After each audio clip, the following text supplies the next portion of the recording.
Am I audible behind? Yes. I'm grateful to be here with all of you today, and we'll look at the concluding section of the Bhagavad Gita. We'll look at some of the last few verses. This is Arjuna speaking, and he's saying that Nashto Moha, that my illusion is destroyed, Smutir Labdha, my memory is restored. And how has all this happened? Okay, it's going up and down. Tvat Prasadan. Can you hear me behind still? Okay. So Tvat Prasada Mayachyuta. That's by your mercy this has happened. Nashto moha smritir labdha. Nashto moha smritir labdha. Tvat prasadan mayachyuta. Tvat prasadan mayachyuta. Sthitosmi. Sthito means I become situated properly. At the start of the Gita, in the first chapter, Arjuna has said, Nacha shaknomi avasthatum. That I cannot be situated here. I just can't stand here. But there's a radical change over here. It's become very peaceful. Sthitosmi gata sandeha. My doubts have gone. And therefore at the end, karishye, I will do vachanam tava. I will do your will. I will follow your words. Sthitosmi gata sandeha. Sthitosmi gata sandeha. Karishye vachanam tava. Karishye vachanam tava. Let's recite it together once. Together. Nashto moha smritir labdha. Tvat prasadan mayachyuta. Sthitosmi gata sandeha. Karishye vachanam tava. So, now, if we see when the Gita is spoken, at one level, at the start of the Gita and at the end of the Gita, the externals in this journey, the externals remain unchanged for Arjuna. That he does not, it's not that suddenly he no longer has to fight the war. He still has to fight the war. And yet, what has dramatically changed is his internal is totally changed. Whereas the internal change is at two distinct levels. One is at the level of the mind, the other is at the level of the intelligence. Now that is indicated by his concluding words. How long will you hold it? You have a stand or something? It got broken. It's okay. Do you have a stand? Okay.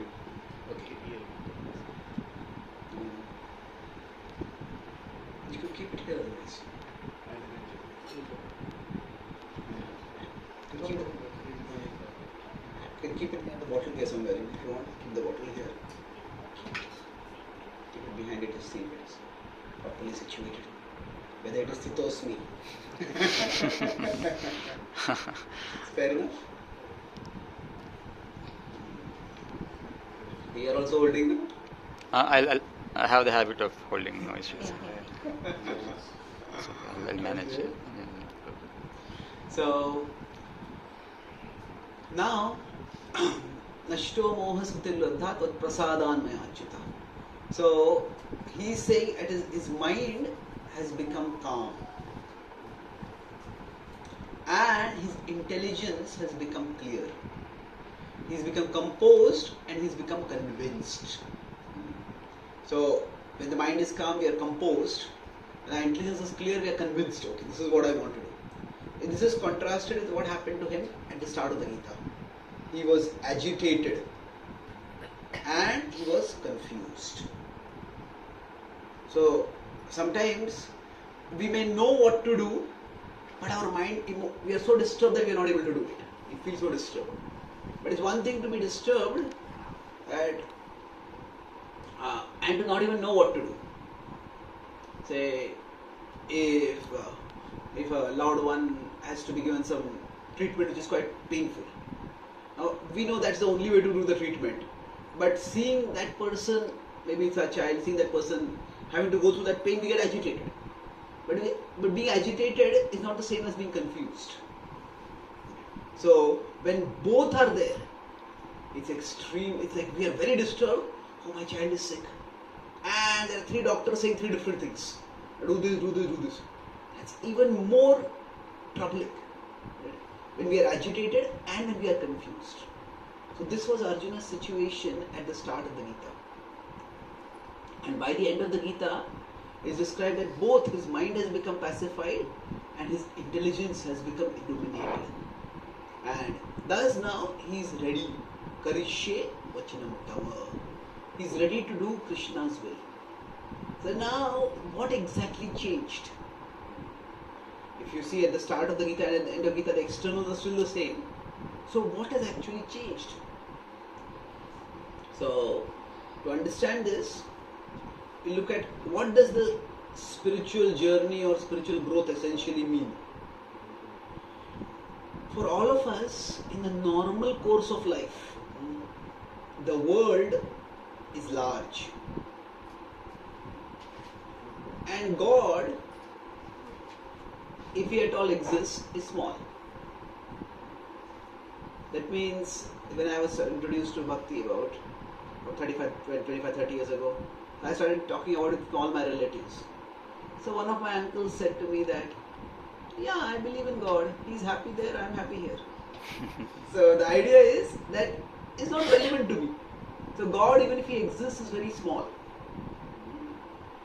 And at this point, even if we turn toward Krishna, the purpose of turning toward Krishna is that God is the means to the world. That means through God, I'll get blessings in the world. Oh, I want wealth, I want fame, I want power, I want success, whatever it may be, our definition of success. So God is a means to the world. And this is also a level which Krishna appreciates. That Krishna says in the 7th chapter of the Gita, Chaturvidha bhajante ma janaha sukrutino Arjuna. So he says these people are also good people. They are, this is described in 7.16, they are sukrutinaha.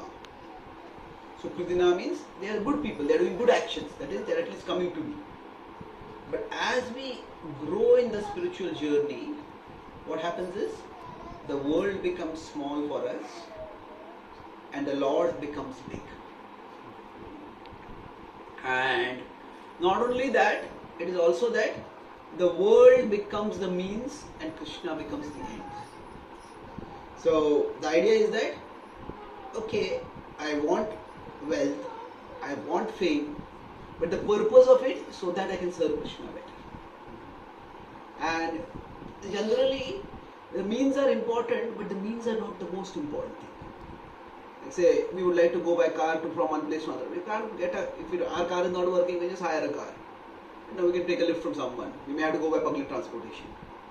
So like that, the means are important, no doubt, but they are not the most important thing. So for a devotee, yes, if we get wealth, if we get fame, if we get power, that's good, we can use it in Krishna's service. But if we don't get it, it's not the end of the world. In one sense, the world becomes smaller.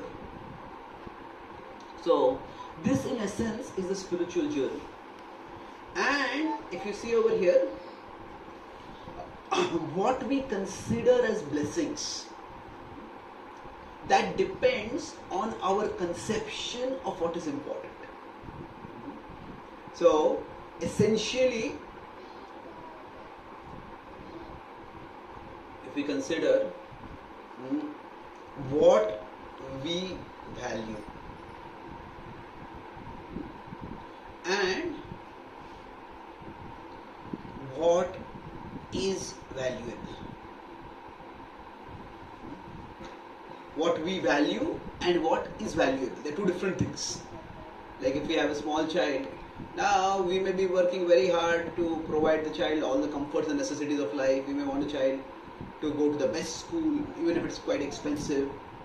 But a child may just value toys. You didn't get this toy for me, he has got that toy, when will I get this toy? So quite often, what we value and what is valuable. These two are often different things. Now, now we could say what. So here we are talking about we have something which we value, something, and we understand that it is valuable. So broadly, we could say that what we value is often based on our mind and its emotions. And what is valuable is to be understood with our intelligence. It's not that simple, because sometimes our intelligence may also not be developed enough, so that we may not understand what is valuable. But so when we are looking for the idea of, okay, what are the blessings in my life? When we turn to Krishna, we try to practice bhakti, we naturally expect that if I am practicing bhakti, I will be blessed by the Lord. So what are the blessings that will come in my life? And if we are to understand this, what happens is, many times, if we don't have what we value, and we don't have what is valuable also. So this side is we have, and here we don't have. We have what we value, we don't have what we value. We have what is valuable, and we don't have what is valuable. So now, in many ways, our happiness, when we want to grow in happiness, we can grow in two ways. If I want to increase my happiness, it can be first by increasing what we value. It is more of gaining what we value. And the other is gaining what is valuable. But it is not just gaining, but it is appreciating. So one is we can seek happiness by gaining what we value, but we also gain happiness by, we also grow in happiness by appreciating what is valuable. So a child who is given a toy by the parents, the child wanted that toy, is very happy when the toy comes. Now yes, naturally it's not that the parents are going to dismiss what the child's valuation system is. The child is at a particular level in life, and at that level there are certain things which the child is actually going to value. And one part of responsible parenting is that we cannot dismiss what the child values. At the same time, the other part is that we cannot let the child stay stuck at what it values, what he or she values. We also have to see from our perspective, as parents will be more mature, to see what is actually valuable. So now there will always be this tension. The child will say, I just want to play with my toys. The parents may say, you have to study. So the parents know that by studying, you have a career ahead of you. And you need to build that career. You need to prepare for your whole life ahead. So now, if there is only giving what the child thinks is valuable, then that will be negligent or irresponsible parenting. But on the other hand, if the parents focus only on what is valuable without caring what the child values, the result will be the parents may be doing good, but the child will not feel good. It's one thing to be loud, it's another thing to feel loud. They're two different things. That to be loud, and it is not necessarily the same as to feel loud. So now be loud is when we are given what is valuable. But to feel loud is, it's based on what we value. So in modern psychology, there is this whole concept of love languages. That different people have different love languages. Some people feel loud when you spend time with them, sit and talk with them. And some other people, you spend time sitting and talking, you don't do anything. So for some people, that's quality time that is spent is an expression of love. For some other people, it may be the act of service. Do something. Oh no, I needed this. you went all the way over there and you got that and you gave it to me. For some people, it may be words of appreciation. Like that, there are different love languages. I don't want to get into that field. But my point is that sometimes one person may be doing a lot for the other person. But if what the other person values is different from what this person is doing, then they may not feel loved at all. So, in any relationship, there will always be this tension between what we value and what is valuable. If you are considering now from child's perspective. Now what applies to the child-parent perspective also applies to our and child-parent relationship, also applies to our relationship with Krishna. So now when we are moving ahead in our life, at that time there are these two things. So at the start of the Gita, so over a period of, so just to complete this point, that if we go back to this particular diagram, so if we consider here, if we have what we value and if we have what is valuable, and what happens is we are blessed and we feel blessed, isn't it? There is the fact of being blessed, but there is also feeling that we are blessed. Now when we have something of value, something is valuable, but we don't feel blessed, but we don't feel it's valuable. We'll talk about this concept, but here we don't feel blessed over here. We are blessed, but don't feel blessed. Now, if we have what we value, but we don't have what is actually valuable, now what happens is, we may feel blessed, but the question is, are we really blessed? Now are blessed, that is, it may or may not be. It depends. The idea is, the best situation is, from here we come here, from here we come here.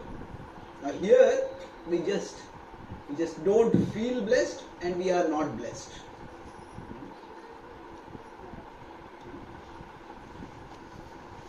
Now this is a very dark situation to be in. So from whichever situation we are in, ideally we would like to come to a situation where we feel blessed and we are blessed.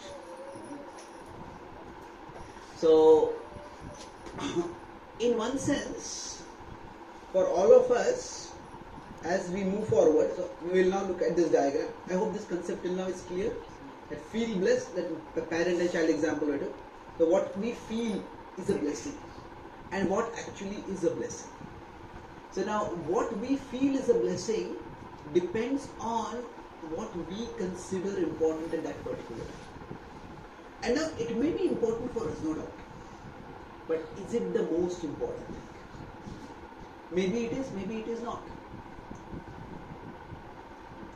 So now if we go back to this particular diagram, where we talk about the spiritual journey is, where our whole system of valuing changes. So when we say the world is becoming larger, or the world is becoming smaller and Krishna is becoming larger, what that means is that our spiritual growth is, in one sense, change in our whole system of valuation. What do I really value in life? When I say the world is large, what does that mean? At that time we think that the happiness that the world gives is very large. And the happiness that Krishna gives, yeah, it is there. But I can go anytime. If a cricket match is there, if a new movie is released, if there's a party in some friend's place, that is enjoyment. I have to go there. Going for Satsang, yeah, Satsang happens every week. Any week I can go. It's always there. So is that what happens is, there is the world we think is a far greater source of happiness. And Krishna, yeah, Krishna is also there. It's like sometimes we go to an event and there's some person we consider very important. And that person is talking with someone and we just focus completely on that person only. And then that person is trying to introduce us to the other person, but we just pay no attention to that person. And then we think this person is like a big star or a big person, maybe we are meeting our boss or someone, and we want to pay attention to that person. But then that person is, this is actually the boss of the whole company. Oh, really? Now we didn't know that person at all. So what happened is, we were not paying much attention to that person.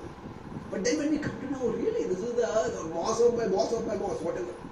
So then our systems, our way of looking changes. So there is someone we consider important, that person is important. But there will be someone who is far more important also in one sense. So over a period of time, when we are looking at Krishna's blessings, so Krishna's blessings work in different ways in our lives. And initially, when we are at the level where the world is far bigger and Krishna is the means for us to the world. So at that time we may pray to Krishna, Krishna, I have this trouble, I have this difficulty, please relieve me from this difficulty. So if we, and Krishna will help us. It's not that Krishna does not help us.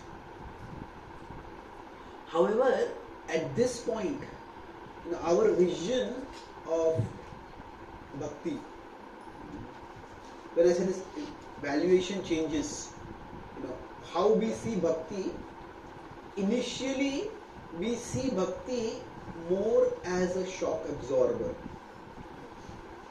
Shock absorber means what? Life gives us many shocks. This goes wrong, that goes wrong. So by the practice of bhakti, I want to have some steadiness. See, if you see right now, there are people who are approaching, if we consider this as general spirituality.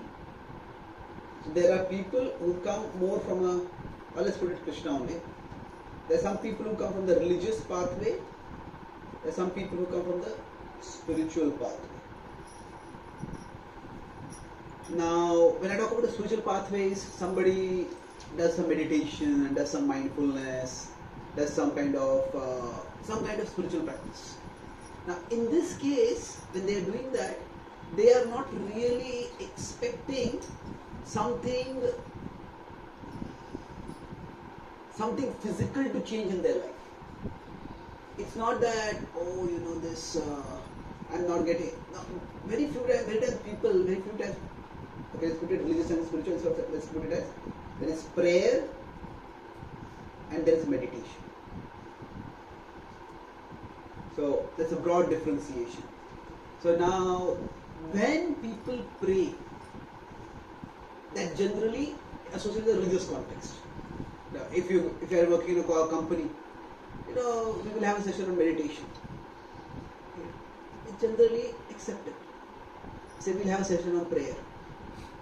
Then question, isn't it? Now, prayer seems a bit much more religious.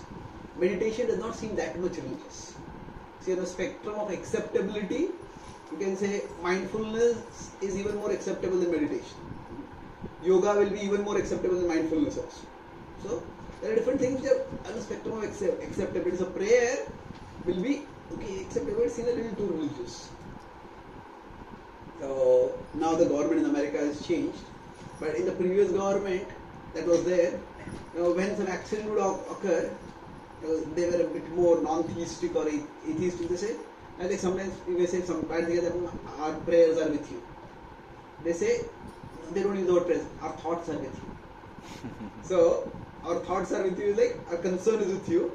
But their idea is that if we say our prayers are with you, it's like we are imposing our faith on others. So, meditation is something which is fairly acceptable. And when people seek meditation, people try to meditate, they are not seeking so much to change the outer world. They are seeking to calm themselves. So that's what I'm saying. When people practice meditation, most of the times they practice it as a shock absorber. This is agitating me, that is agitating me. Now quite often when people pray, often their prayer is as a desire fulfiller. It's a desire fulfiller. So let's try to understand slightly this difference. If Krishna is here and I am here. So in one sense, prayer is when we speak to Krishna. Meditation is when we listen to Krishna. Listen is not by going to a satsang in this case and hearing the satsang. It is more in terms of, okay, just I'll calm myself. So try to understand that there are all these noises there in the outer world, there's noises there in the inner world, but beyond that, there is something which is a foundation of calmness. So basically, here, if you consider, in the initial stage, when somebody practices bhakti, it is as a shock absorber or as a desire fulfiller. That I want this and I hope I can get it. Or, this terrible thing is happening, I hope I can deal with it. That it doesn't trouble me so much. So the idea at this level is that life has these dualities. So what we are seeking is that we can stay over here. That our desires are fulfilled means everyone wants the positive side of dualities. And I want health, I don't want sickness. If I want with my loved ones, I want union, I don't want separation. Among my friends, I want sharing and understanding, I don't want misunderstanding and conflict. In my social circles, I want fame, I don't want infamy. So these are all dualities. So we want, at this level, the dualities become very important for us. Or rather, we want the positive side of the duality and we don't want the negative side of the duality. So when the world is very big, at that time, what we seek from Krishna is either the desire fulfiller means give me the positive side of the duality. And shock absorber means let the negative side not come, or if it doesn't come, if it comes, let it not affect me. And it is not a bad thing. This is also a good thing. At least when we pray to Krishna, it is a good thing. What is happening is that we are turning to something beyond the duality, hoping that we will be sheltered, we will be strengthened, we will be blessed in some way. So now from this perspective, let's see what was the situation of Arjuna. So Arjuna at the start of the Gita was focused on analyzing, calculating. What should I do? That in life sometimes we have options, and sometimes one option is good, one option is bad. Sometimes we have both options and both are good. And sometimes both options are bad. So it's like we have got two job offers and both jobs are good. Then we will be confused. Sometimes we have two job offers and neither of them are good. But we have to take some job. So what do we do? So Arjuna had a situation like this. Which was this among these three possibilities? Two good options, one good, one bad, and two bad options. What was the choice for Arjuna at the start of the Gita? Yes, both options were bad. At one level, if he fights, if he doesn't fight. So for Arjuna, at the start of the Gita, if he fights, then what happens? He is causing the Bhishma, Drona, they will be killed. And then the Kauravas, his whole dynasty will be killed. But if he doesn't fight, then what is going to happen? Then is all the injustices stay uncorrected. Is that the wrongdoers stay in power, and they will continue to keep doing wrong. It's quite likely. So he will be in one sense failing in his duty. So he just feels that there is no right option for me right now. And what do I do at this time? At this level of duality. Now if you see, when we pray to Krishna, that give me the positive side and remove the negative side, or minimize the negative side, that is a good prayer. But the problem with it is that the world has a particular nature, and the world's nature is not going to change.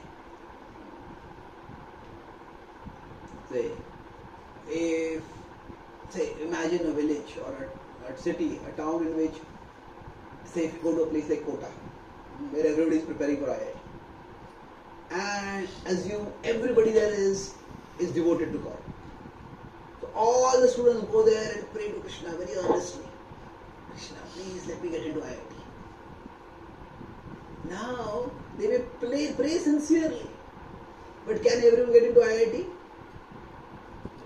Well, there may be 50,000 students praying, and all of IITs may have just 10,000 students. Of course, there will be 100,000 students praying, and there may be 10,000 students in IIT. So now, everybody's desire cannot be fulfilled. Now, of course, we can say Krishna can magically make 10,000 IIT slots. But then, yes, Krishna can do anything, but then it's not just the external opportunity, it's also the internal ability. Krishna can give everybody ability also. But the problem is, if everybody has extraordinary ability, then extraordinary ability becomes ordinary, isn't it? So, if everybody is good, if everybody is great at music, then it's effectively like nobody is extraordinary because everybody is that way. So the point is, there will always be in this material world a difference between desire and desirable. That the desire will be far greater, the desirable will be smaller. That's just the nature of the world. So if we consider the quantity of desires that we have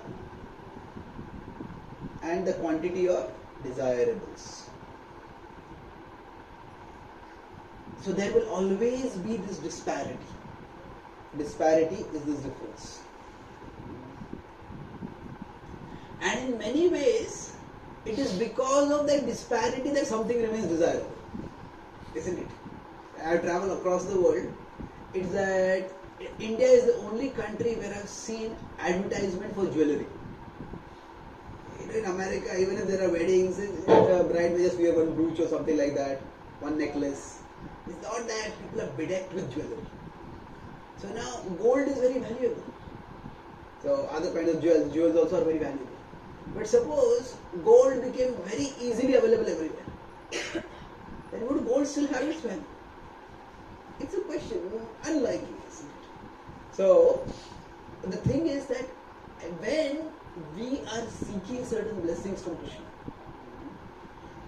there is always the nature of the material world, and Krishna says this world is dukkhalaya. There are many ways to understand it, but one way to understand it is that our desires will always be greater than what is the desire. Now, there are two ways at the material level we can try to deal with this issue. One is that I just get the desirable, others go to hell. I don't care. I want to rise to the top. I want to be successful. And at one level, this world is operating according to the principle of survival of the fittest, or at least success for the fittest. Yes, the most competitive students will rise to the top in class.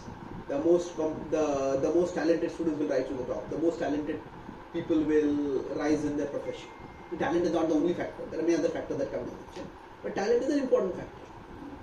So the thing is that at one level, that is just a fact of life. That among all our desires, a few of the desires will be fulfilled. We will get the desire. Everybody will not get what they want. If you see Arjuna, at one level, is a great archer. But Arjuna was not physically built like Bhima. Although Arjuna was a great devotee, still his physical build was not like Bhima. And Bhima had a formidable physique. He was also a good archer. But he was not as good as Arjuna. Yudhishthir was virtuous, but Yudhishthir was neither as good in archery as Arjuna, nor was he as good in mace fighting or in physical strength as was Bhima. So each of them, they were all blessed by the Lord, they were all devotees of the Lord, but still there was the disparity. That there is a difference in the abilities that we have, the difference in the rewards that we get in the world. So because of this, if our conception of the blessings is that my desires should be fulfilled, that I get what is desirable. So at the material level, what happens is, the desirables are lesser and the desires are more. Now yes, Krishna can give us the desirables, but there is always a finite limitation for that.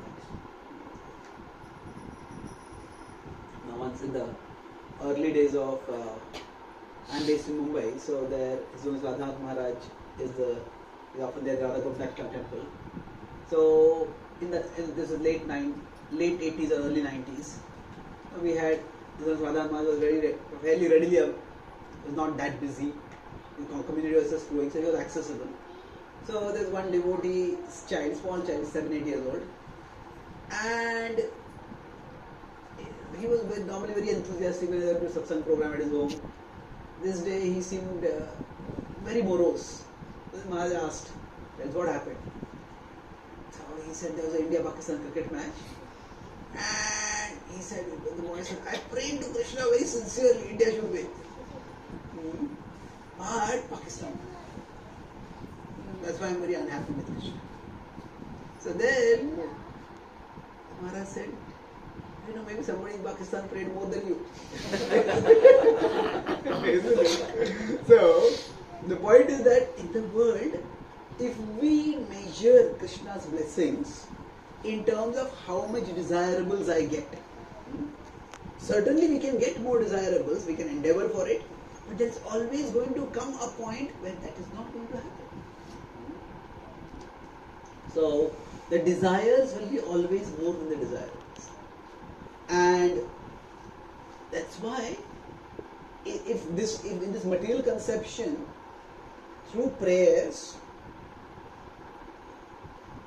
we may get some fulfilled, but there will always be some which may seem to be not fulfilled.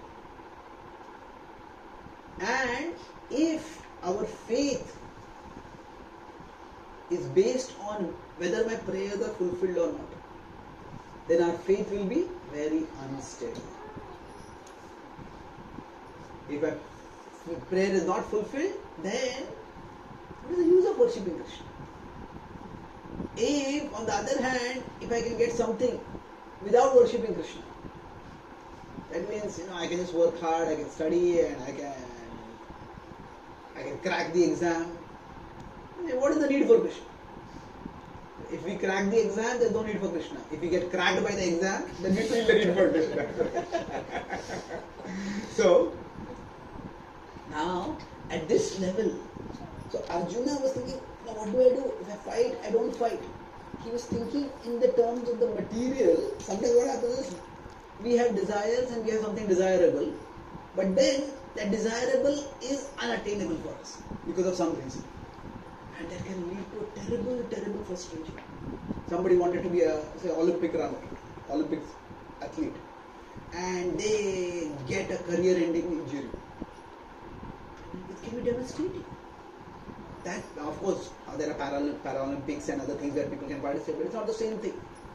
So what happens is that particular desirable may never come about.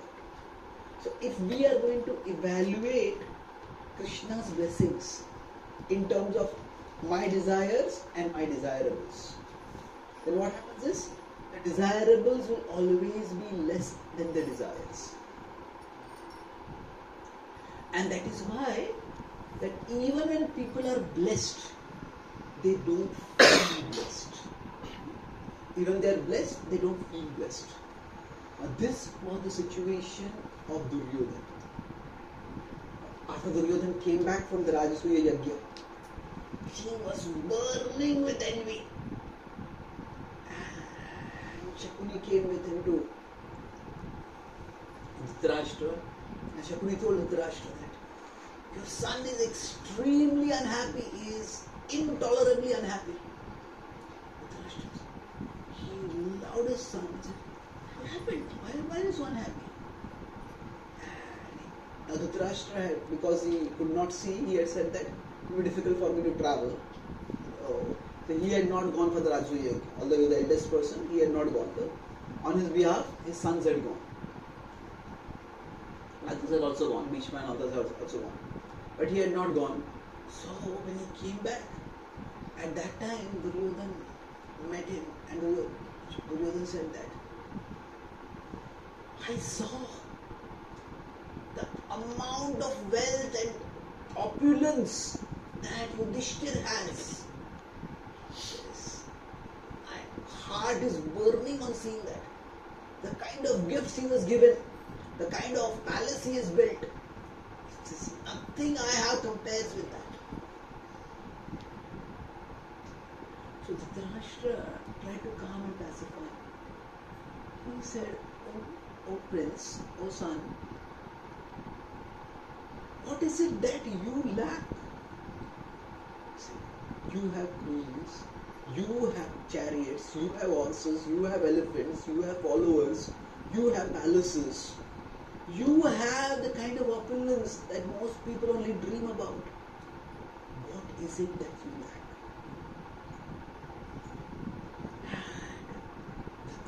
Duryodhana said, you just don't understand. He said, what I lack is that what I have is less than what my rivals have. And therefore, I am tormented by dissatisfaction.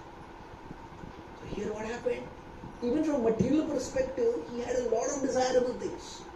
Much more than what most people may have. But the nature of the mind is that we keep desiring. As soon as we acquire something, it becomes less desirable. That is the nature of the mind. It's like, okay, I want to get the latest smartphone, which is the iPhone now. 14, 13, 16? 16. Okay. I'm happy that you're so ignorant. Okay. So, nowadays there's such a craze. When a new model is released, sometimes the website crashes and there are so many advance orders. And then you get the phone and you show it around to everyone.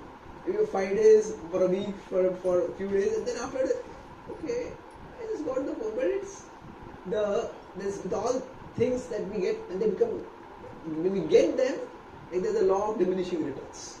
Do that it doesn't, as soon as we get it, it doesn't remain desirable.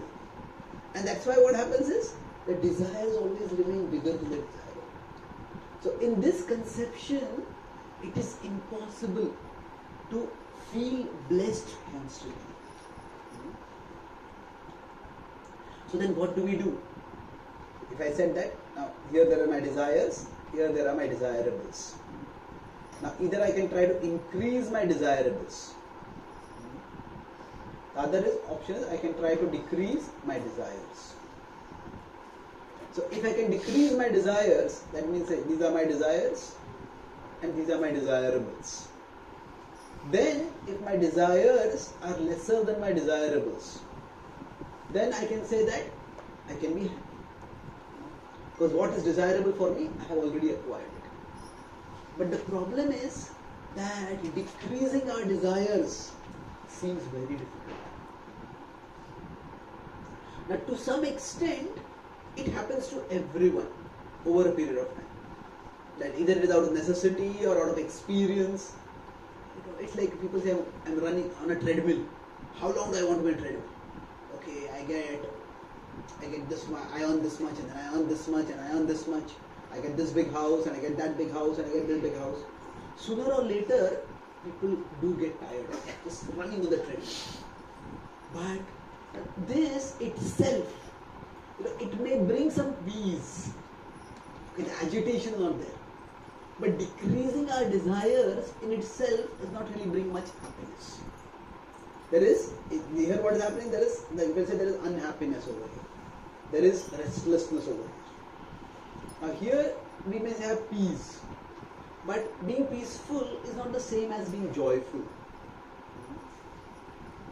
So when we want to look at Krishna's blessings, at one level we can shift our vision to see what all desirables we have.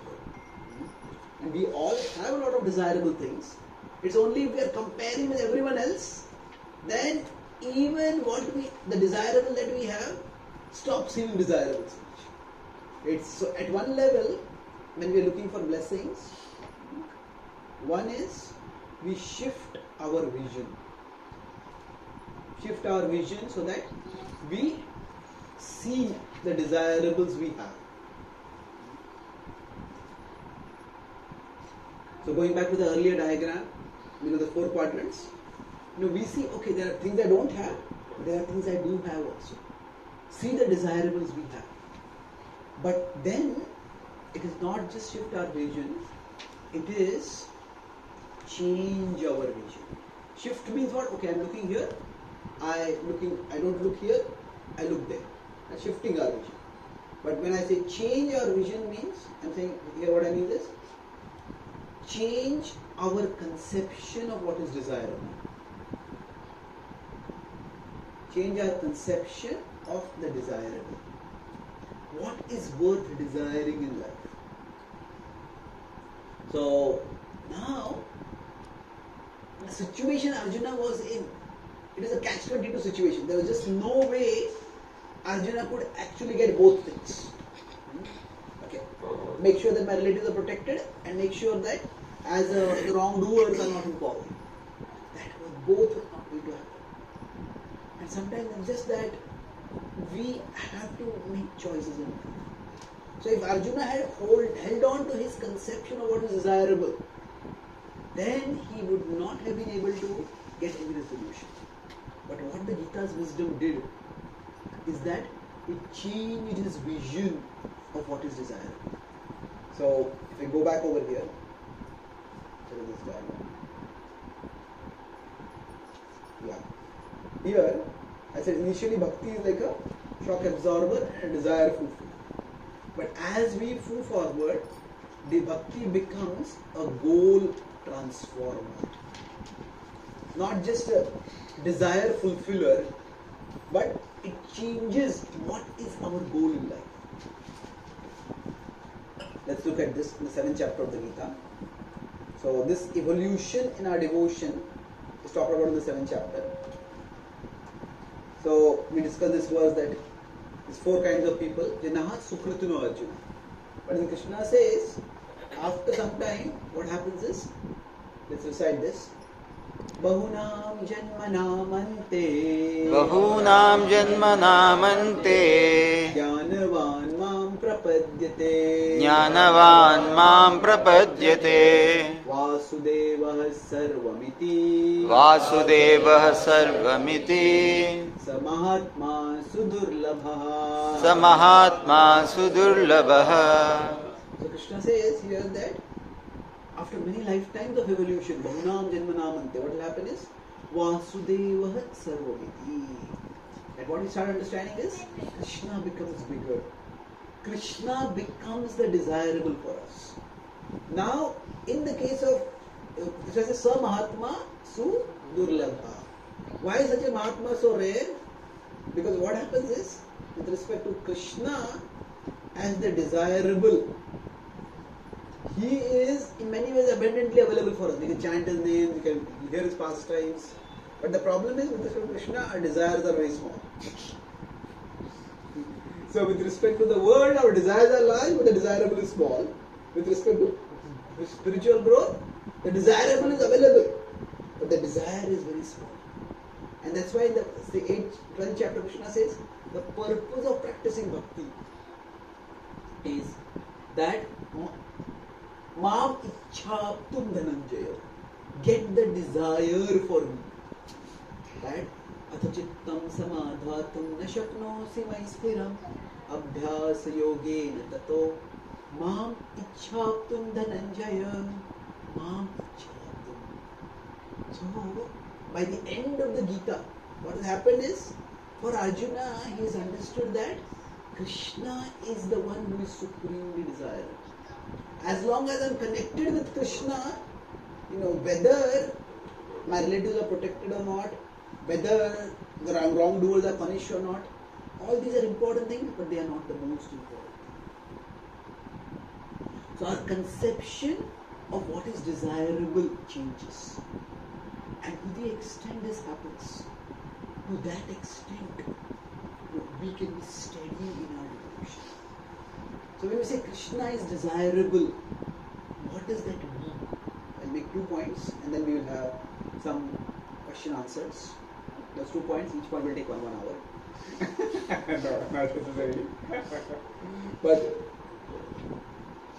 when we are growing, like I said that, we all, like a staircase, we all have a certain conception of what is artha for us. Artha means what is meaningful, what is valuable. And this gradually evolves till we come to the level of Paramartha. Paramartha is where we understand this is what is supremely valuable. Now generally at the initial level we think things are valuable. And it's important, but things are valuable. I want to have a comfortable house, I want to have good clothes to wear, I want to drive in a smooth, fast car. These things are important. But as we move forward, we start understanding that thoughts are even more important. The kind of things I have, they matter, but the kind of thoughts I have matter even more. I may be living in a palace, but if my thoughts are agitated, then I'm not going to be happy. It's like, say, somebody may have things, but if somebody's thoughts are filled with greed, then what happens is, if you forget everything from this class, then remember this one thing. The greedy are needy.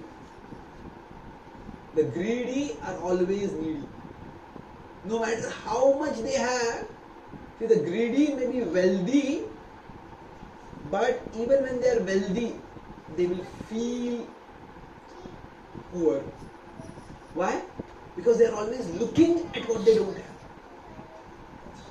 So, we start realizing my thoughts matter. That if my thoughts are filled with greed, if my thoughts are filled with jealousy, then no matter how many things I acquire, that is not going to actually bring me happiness. So, at the initial level in bhakti, we think of Krishna as a bestower of things. Okay, I pray to Krishna and Krishna gives me this, Krishna gives me that. And Krishna does do that. I was in Varanasi some time ago, and I don't know whether it was written in room guest or whatever. I was going for a program and there was a small Hanuman temple. On top of that Hanuman temple, there was a prayer written. तुम तो हो बाल ब्रह्मचारी, मुझे दे दो एक नारी. You are a celibate, but give me a woman. Like you don't need one, give me one, something like that. So it seems it was this very, you could say, almost a naked expression of self-centered desire. It's not something. It's not a bad desire. Everybody needs relationships. Everybody needs to have that aspect of life. Most people need. But the point is that we think of Krishna as the bestower of things. And that's important, no doubt. But as we move forward, we start seeing Krishna as a transformer of thoughts, as a purifier of thoughts. That, why do we connect with Krishna? So that our thoughts change, that our thoughts become more enriched. See, our things can show the world that we are rich. I have an expensive watch, I'm wearing some branded clothes. They can show the world that we are rich. But that does not necessarily mean that we feel rich inside. So, Duryodhan had wealth, but he did not feel wealthy because his thoughts were always filled with comparing with what the Pandavas had. Now, interestingly, when the Pandavas went to the forest, he exiled them, he tricked them, defrauded them, and he exiled them. Now, when he went to the forest, now what happened at this time?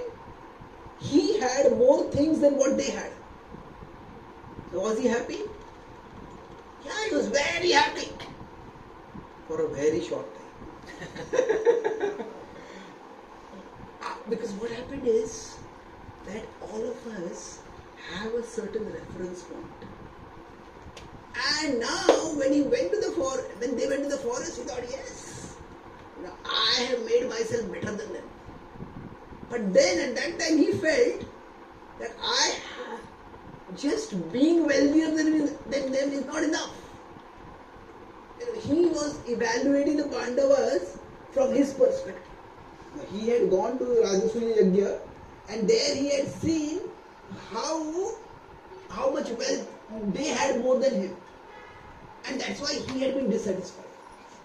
And he thought, similarly, if I go there in the forest and show them how much wealth I have, then they will become unhappy. So it is not just that, like, I want to be happy. It is, I want you to see how happy I am, and I want to see how much my being happy makes you unhappy. And then that will make me happy. It's a twisted idea of happiness. So when his thoughts were filled with greed and envy, even when his scheme succeeded, like in world's dualities, there are ups and downs. So there was a time when he had less wealth than the Pandavas. There was a time when he had more wealth than the Pandavas. And this up was way, way up. Maybe when they had more wealth than him, he was also a king, they were also kings. But they were bigger kings than him. In this case, he was a king and they were exiles with nothing. So from that perspective, the duality had gone way up. But the problem was, even when he was on the top, still his being centered on the Pandavas kept him dissatisfied. He wanted to go there and show them. And when he went there and saw that Yudhishthira was peacefully doing yajna, discussing philosophy with sages, why are you not unhappy? It is a pathetic state of consciousness. So what happens is, this understanding that the things matter for us, but the thoughts matter for us much more. And while Krishna can be a bestower of good things, and he will bestow good things, Krishna is also the bestower of good thoughts. And that thought transformation is far more important for us than the thing transformation. Thing transformation is important, no doubt. But then say the world becomes smaller and Krishna becomes bigger. What that means is, ultimately, the highest thoughts, the thoughts that give us the highest satisfaction, are the thoughts that are centered on Krishna. That for a devotee, we understand that the remembrance of Krishna, we are told to remember Krishna. Smarta Visuktam Vishnu, Smartavim Jatuchit. Now, remembrance of Krishna, initially for us, it is the source of blessings. Okay, if I remember Krishna, then I go to temple, I pray very fervently to Krishna, I memorize some shlokas, I recite those shlokas very diligently, and I remember Krishna, then Krishna will be pleased with me, and Krishna will bless me. But that's a good understanding. Remembrance of Krishna is the source of blessing. That's why when people pray, they pray very earnestly. But as we move forward, we understand that the remembrance of Krishna is itself the supreme blessing. If we are remembering Krishna, then we will be enriched no matter what we have, what we don't have. that does not mean we won't have anything in life. But when we have Krishna in our heart, when Krishna is the center of our thoughts, then it's like we have a source of inner satisfaction, inner enrichment constantly with us. And this is what is demonstrated in the last part of the Gita. So, this idea that thoughts are more important than things. In the end of the Gita, we will see that at one level, Arjuna he becomes absorbed in Krishna, he gets thoughts. But then he is also assured that Yatra Yogeshwara Krishna, Yatra Partho Dhanurdhara. You will get the themes also. So in the end of the Gita, there are these two trajectories. Arjuna, his thoughts are transformed and he gets the themes also, he gets the kingdom. But there's another character, if you look at Sanjay. Now what happens is, just as Krishna has spoken the Gita to Arjuna, Sanjay has spoken it to Dhritarashtra. Now, Krishna is speaking the message to Arjuna. That leads to Arjuna getting transformed. Now, Sanjay is speaking the message to Dhritarashtra. Does it lead to Dhritarashtra getting transformed? No, it doesn't. But then it's not in vain, because by this, Sanjay gets transformed. Now, how does Sanjay get transformed? That is described in the last verses. So if we go back, the Bhagavad Gita has how many verses, anyone knows? 7. Last chapter has how many verses, anyone knows? 78. You can see it here. Okay. But interestingly, that if you see the Krishna-Arjuna conversation ends at verse 73. As Krishna asks Arjuna a question, are your doubts cleared? Arjuna says, yes, and I'll do your will. So what is the need for the remaining 5 verses? Now because the last verse, it declares what is going to happen. Now that Dhritarashtra has asked the question that what happened in the battlefield. So Sanjay is giving a prophecy that the side of Krishna will be victorious. So that verse is required. But what is the need for the intermediate verses? What is the need for Sanjay speaking his heart? So let's look at Sanjay's heart, what he speaks. Rajan samsritya samsritya samvadam imam adbhutam Keshavarjunayo punyam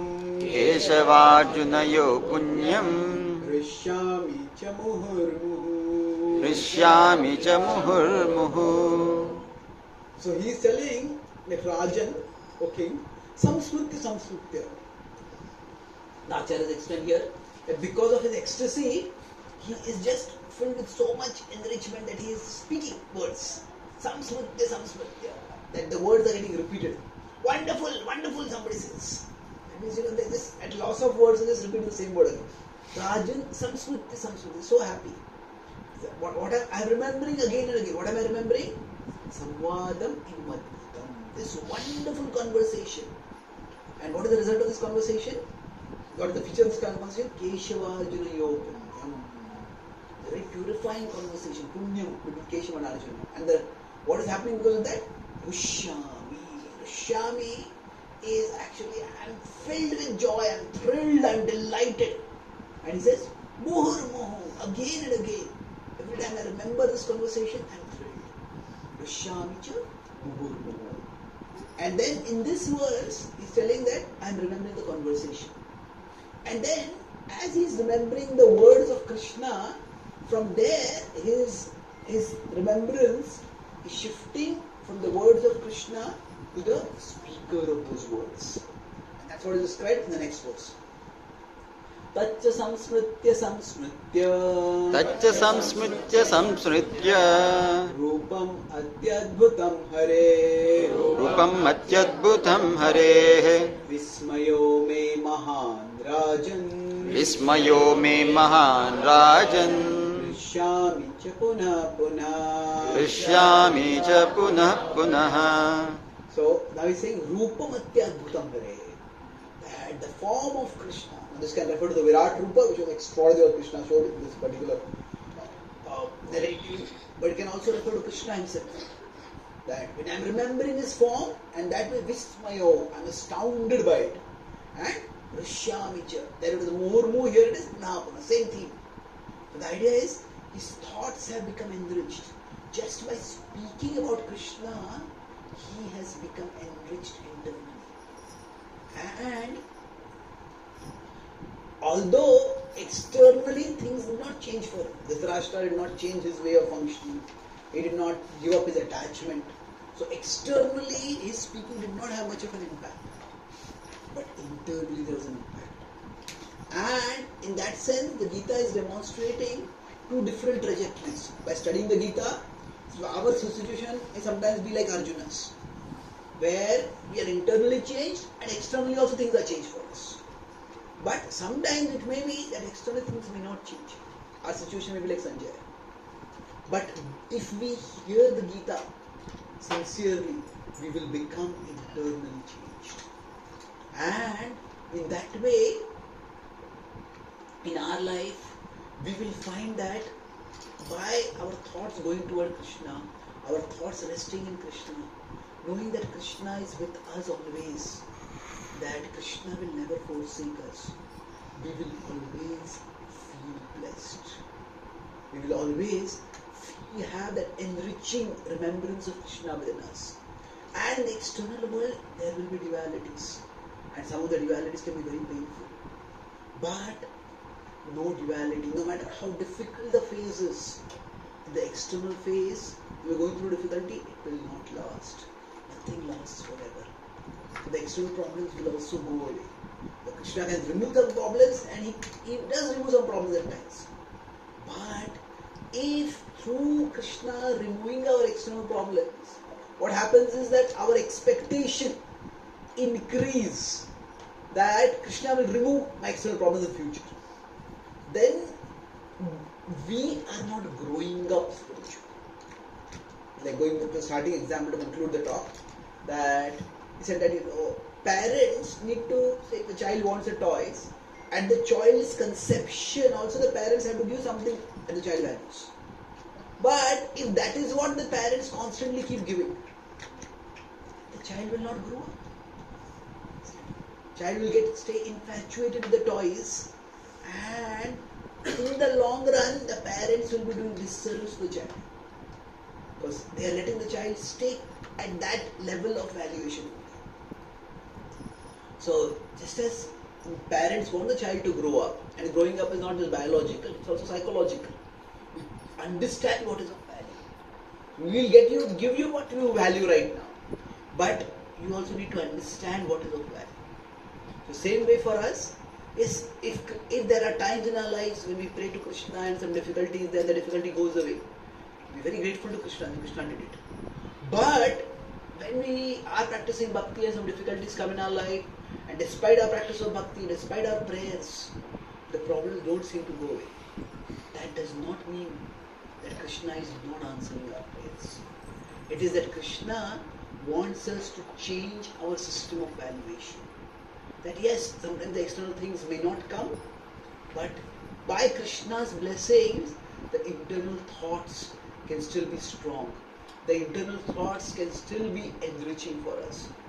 And if we can just let go of our expectation of how Krishna should fulfill our prayers, then we will find that even through great difficulties, Krishna is with us.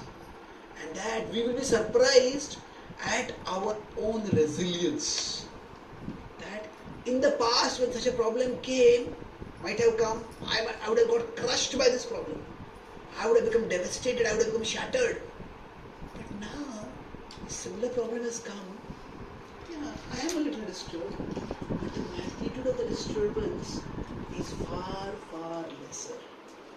And that itself will be for us the evidence that Krishna consciousness is working. That Krishna is working in our life. Krishna is blessing us. So in difficulties, we can sometimes pray to Krishna to give us relief. So when we are facing difficulties, when we are facing problems, we may sometimes get release from the problems. And if that happens, that's wonderful. But sometimes we find that there is relief amidst the problems. And relief from the problems, difficulty, that can boost our faith. Yes.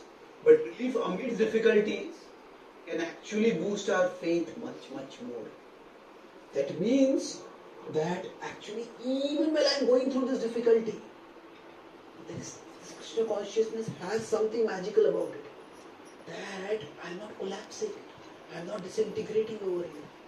It's almost as if Krishna gives us, by his remembrance, an inner anchor, an inner armor. Anchor to hold on to externally, armor to protect ourselves. And by that, even when the world is hitting us, we find that we don't get so battered, we don't get so injured. And that is how we stay fixed in our Krishna consciousness. So, the invisible blessings of Krishna, the visible blessings that we don't see, the blessings that we see are in terms of things, and not just things, the things that we value. The invisible blessings of Krishna may be in terms of things that we don't yet value. It can also be in terms of thoughts, that our thoughts matter much more than our things.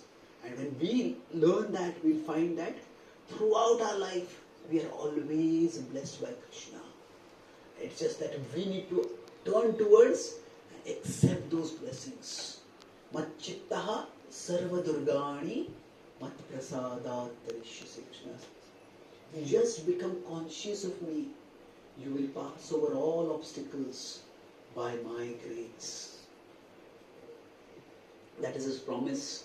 And his promise can become our lived experience. We just hold on to Krishna.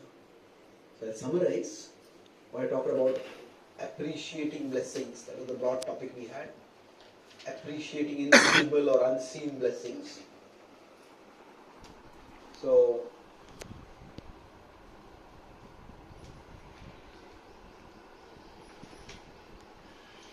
in that, I talked about 4 main parts in the talk. The first part was about what does spiritual growth mean? That initially, the world is large and Krishna is small. After that, the world becomes small and Krishna becomes large. Now what does this mean? It also means that for us initially, Krishna is the means to the world. Eventually, it is that the world becomes a means to Krishna. So at this level, Krishna is either a shock absorber, which is what when people meditate, shock absorber, or a desire fulfiller.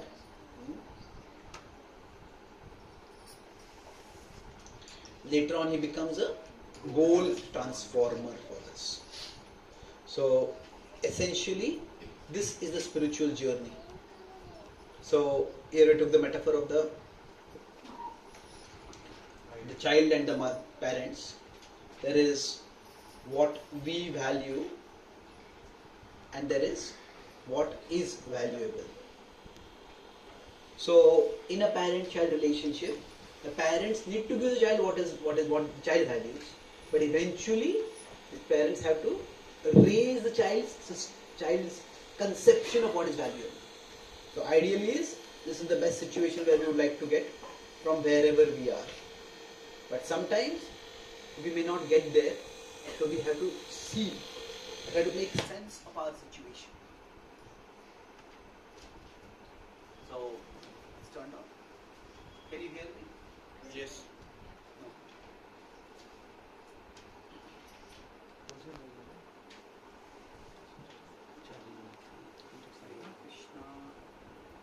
Can you hear me now? Is it difficult?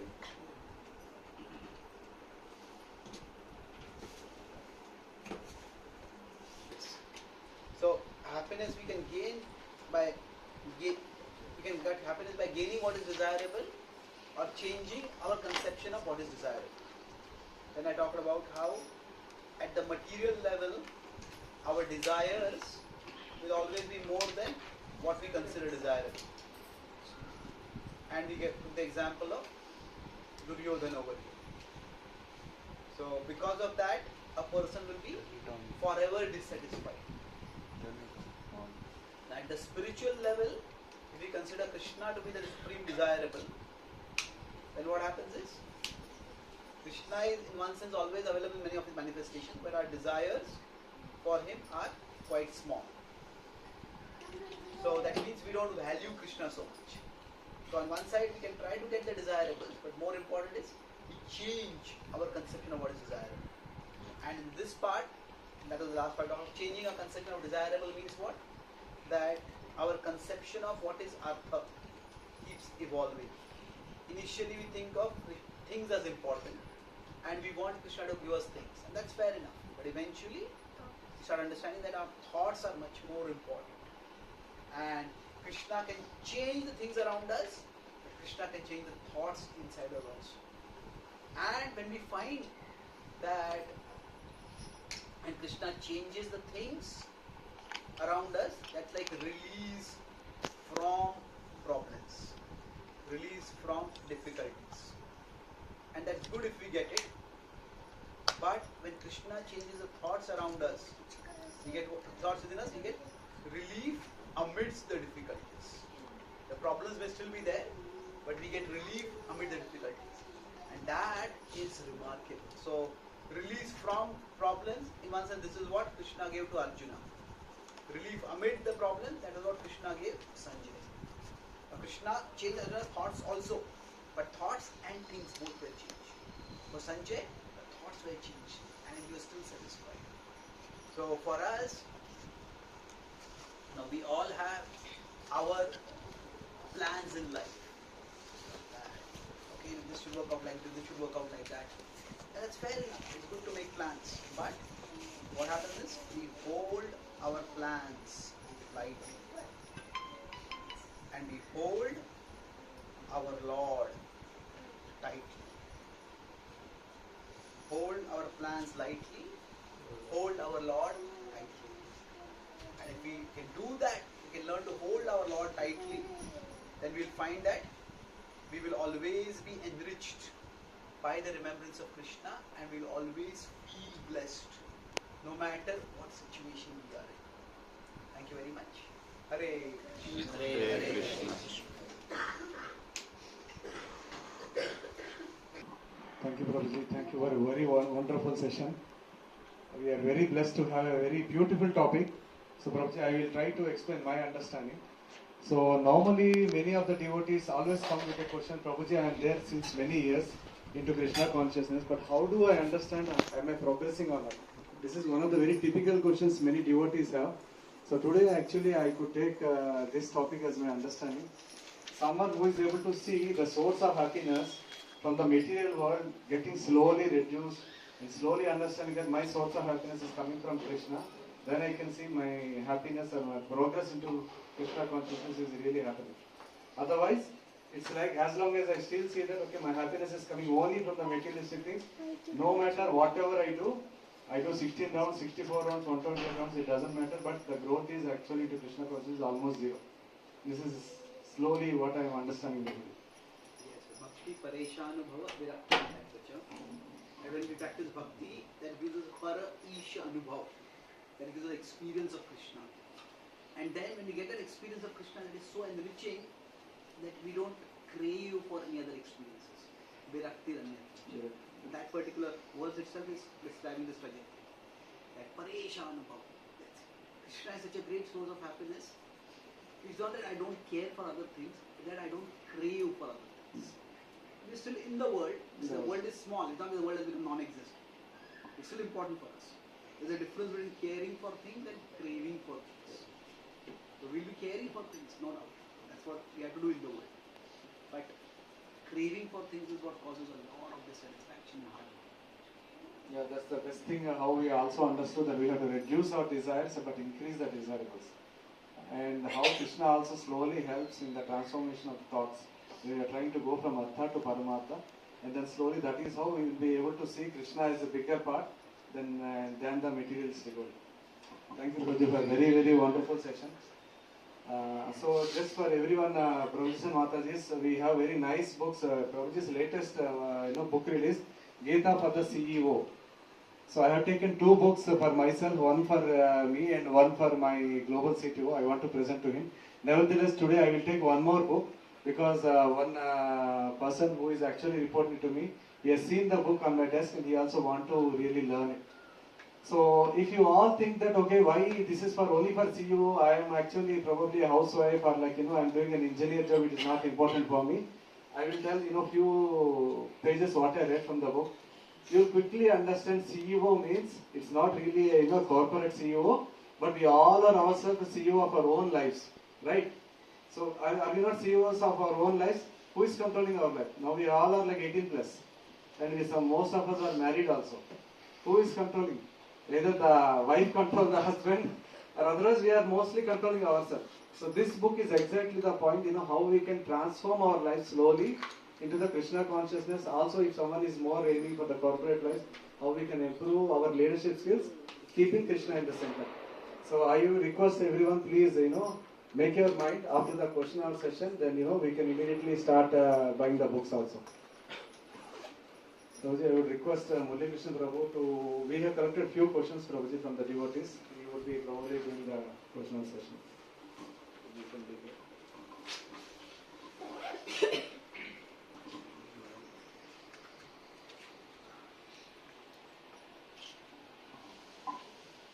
Hare Krishna Prabhuji, Dandavat Pranam.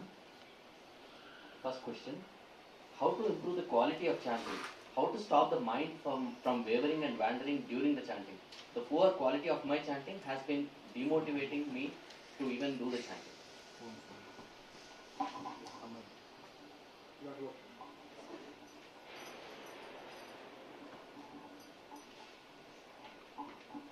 Okay, first thing is that don't reduce your relationship with Krishna only to chanting. Chanting is important, but at the same time it's a relationship with Krishna.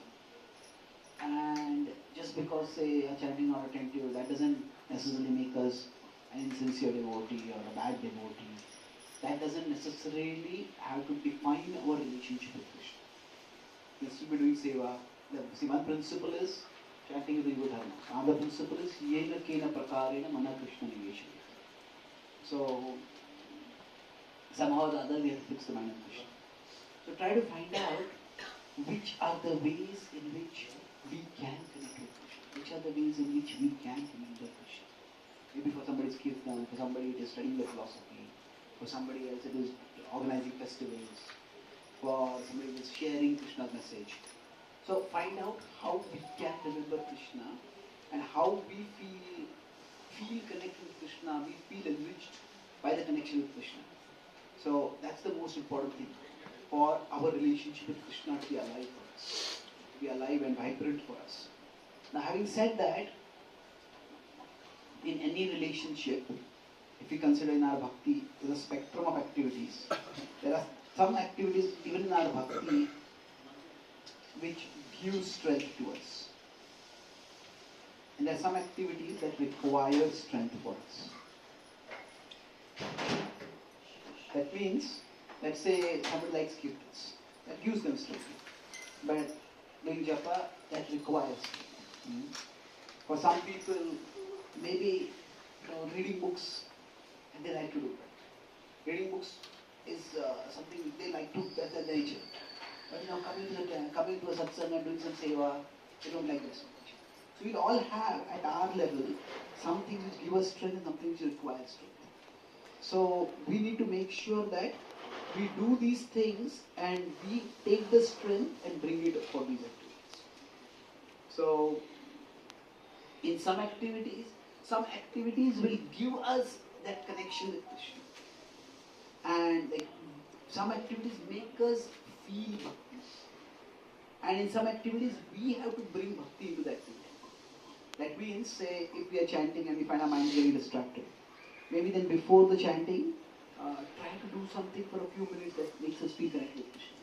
We sing some bhajan, or if we have some favorite pictures of Krishna, some pastimes, just look at those pastimes. Just describe those pastimes. Do something which makes us feel connected with Krishna. And then with that connection with Krishna established, then get into the chanting. So chanting is going to be an incremental activity. It's not that overnight it's going to change.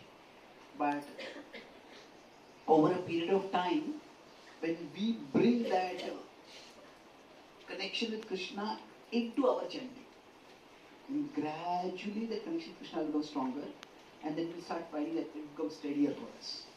So, three broad things. First is, most important, stay connected with Krishna. Second is, find out how the strength from that connection with Krishna can be brought into infuse bhakti into our chanting. And then, gradually, rather than thinking my chanting is bad or chanting is good, it's on the path of improvement. And that is happening incrementally, it will improve. Other question, Prabhuji, this is a little longer. How to maintain Krishna consciousness during the remaining part of the day, after the chanting is done?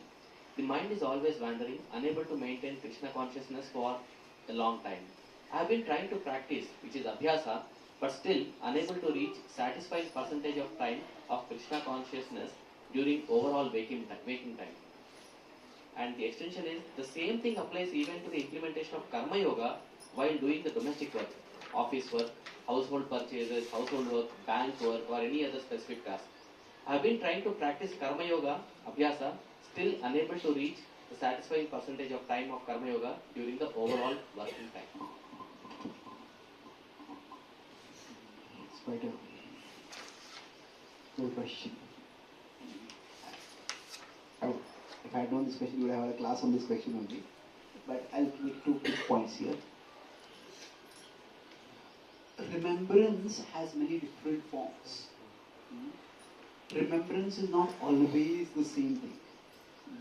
When Mother Yashoda, for example, is, say, cooking food for Krishna. When she's cooking food, she's remembering Krishna. But that remembrance is not distracting her from cooking. She's also cooking is an activity that requires attention, especially if you're cooking delicacies. It requires careful attention. So there is, we could say, if we consider our consciousness. Now there is something in the foreground of our consciousness. And there is something in the background of our consciousness. And now there are many things in between also. But broadly speaking, that there is something in the foreground and something in the background. Say, if we are driving a car, then if it's a smooth expressway and there's not much traffic, everybody is following their lane, then what happens is that driving, the fact we are driving goes in the background, and then maybe we may hear some lecture while we are driving, we may talk with someone. So what happens is that driving goes in the background. But say if we are driving through a narrow road, lots of traffic, we're not sure exactly where the way is, then the fact that we are driving comes to the foreground of our consciousness. So when we are driving, the fact that we are driving has to be in our consciousness. But it doesn't have to be all the time in the foreground of our consciousness. Similarly, when we say Krishna consciousness, that means sometimes Krishna can be in the foreground and sometimes Krishna can be in the background. So there are activities, you could say, direct devotional activities. That is the time when Krishna will be in the foreground of our consciousness.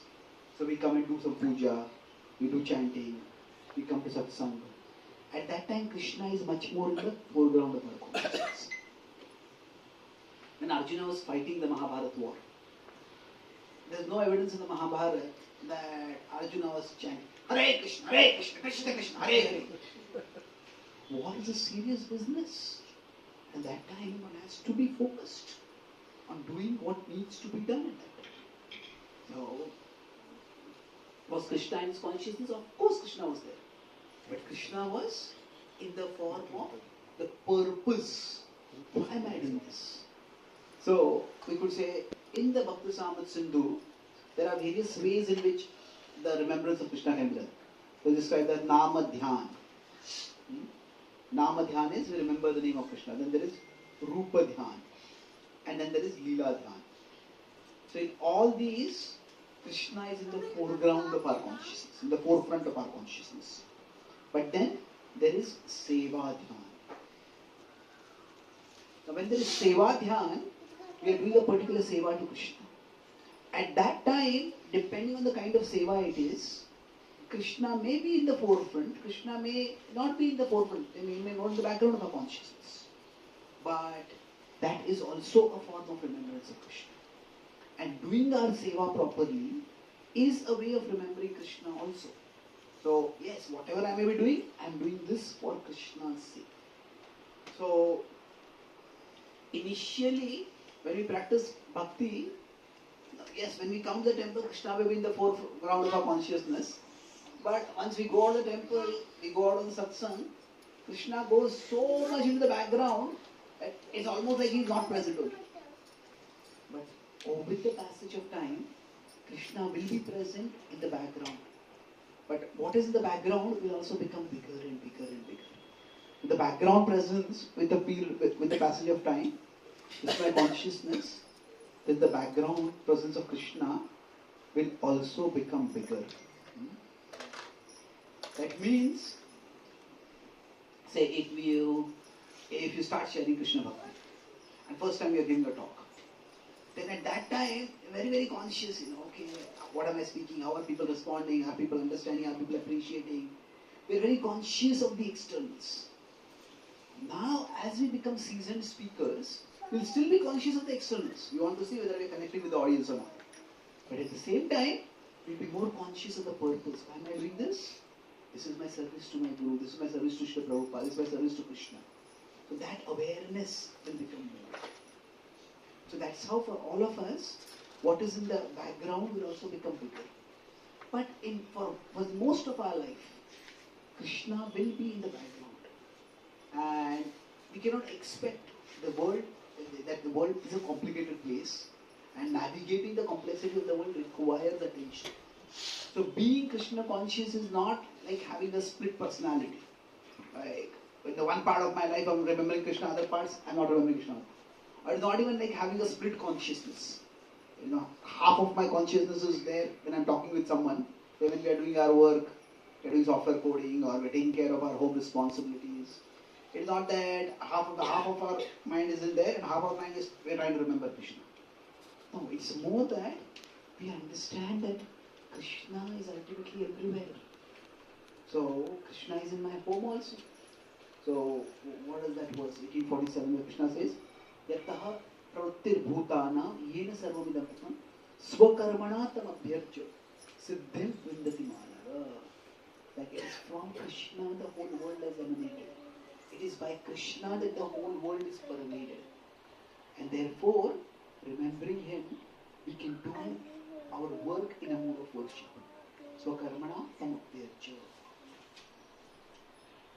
And one last point I make over here is that for us, we need sufficient time when we bring Krishna into the foreground of our consciousness. So that when we are engaged with the world, Krishna still remains in the background. If we don't have adequate time for our sadhana, when we are trying to bring Krishna in the foreground of our consciousness, then He won't be there in the background also. Later when we want Him to be in the background. Thank you, Prabhuji.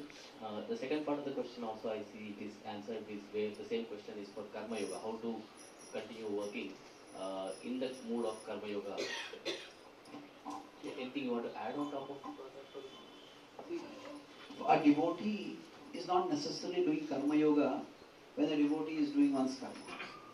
For us, generally in Karma Yoga, the focus is more on detached dutifulness. Like, I want to do this because this is my duty. Whatever results come, I'll accept it. I am not particularly concerned about the results. But at that point in Karma Yoga, the ultimate purpose of life, the ultimate sadhya is not very clear. It may be moksha, it may be just freedom from distress, atyantika dukha nirvana.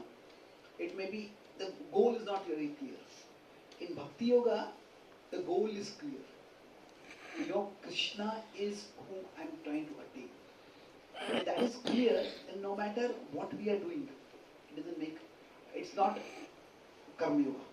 Sarva karmanyapi sada kurvano madhyapashaya mad prasadat param shantim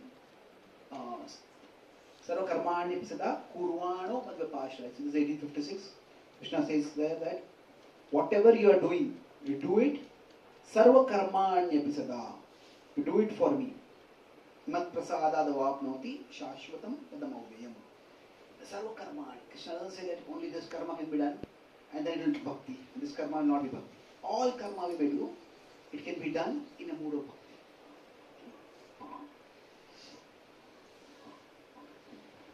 Next question, Prabhuji. How to develop love for Krishna? Are there any practical methods to do that? At times, I feel that I am doing it mechanically. How to do more lovingly whatever I am doing for Krishna? Actually, all the methods for developing love for Krishna are impractical. Because it depends on what you mean by practical. See, most people think of practical as physical. Practical as connected with this world. But ultimately, Krishna is the otherworldly being. So Krishna is transcendent, Krishna is divine. So in that sense, somebody can have their externals all filled with Krishna. Whenever they wear a kurta has all Krishna pictures on it. Home is filled with Krishna pictures. That's wonderful. But that itself does not mean that they are very devoted to Krishna. So if we use practical in terms of like something like kind of physical world, that's not that simple. But practical means something which we can practice in our life. So then what I said earlier, that I am an individual, Krishna is an individual. And it's an individual relationship. So we have to find out how Krishna is revealing himself to me. There is no stereotype that Krishna may reveal to one devotee through Kirtan, Krishna may reveal himself to another devotee through Puja. Krishna may reveal himself to another devotee through Shastra. And Shastra also, Krishna may reveal to someone through Bhagavatam, Krishna may reveal himself more to Bhagavad Gita. So we have to find out how Krishna is revealing himself to me. So in which bhakti activity do I feel the most connected with Krishna? Do I feel the love for Krishna? So, even in the ordinary relationship, it's not that all the activity that we do it with feeling great love for our loved ones. Say, when a mother is taking care of her baby, you feel great love for them. But is it that parenting is more than a 24/7 activity, especially when you are a newborn baby. So it's not that every single thing that is got to be done with parenting, when you want child, is done with complete feeling of, overwhelming feeling of love. So many things which we do. So, just because we don't feel love at that particular time, does not automatically make it mechanical. You may call it that way, but our emotions are fickle. And sometimes we feel the emotional connect, sometimes we will not feel the emotional connect. But as long as we are doing what is expected, and there are times when we feel that connect, and we try to increase that feeling. But it's not realistic in this world that in any relationship we feel 24 hours just a feeling of overflowing love for them. And yes, for the great saints, they have ecstasy. But even their ecstasy, it comes sometimes it goes down. Mahaprabhu was comparing external consciousness, sometimes internal consciousness. So I would say make sure that there are at least some times when we feel that loving connection with Krishna and try to maximize those activities. But then don't devalue the others when you don't feel connected with Krishna. You do them as a part of the relationship with Krishna.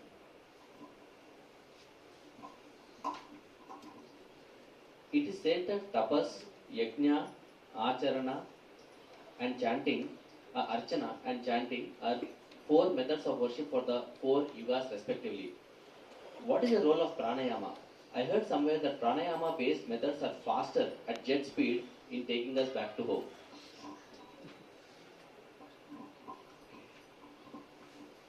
Are pranayama methods based faster? They may be faster in terms of calming our mind. But they are not faster in terms of evoking love for Krishna. The two are very different things.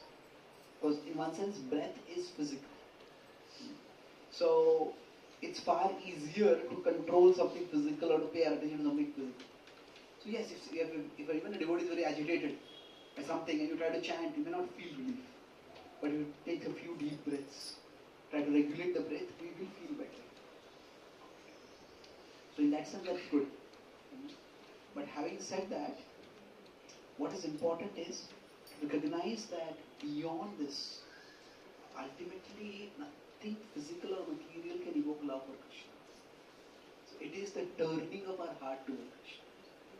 And breathing or pranayam itself, it does not necessarily invest our heart in Krishna. Now, if you become conscious of our breath, that can make us also conscious of Krishna. You know, the air that we are constantly breathing that is sustaining our life, that it is not possible to sustain our life without Krishna providing us the air.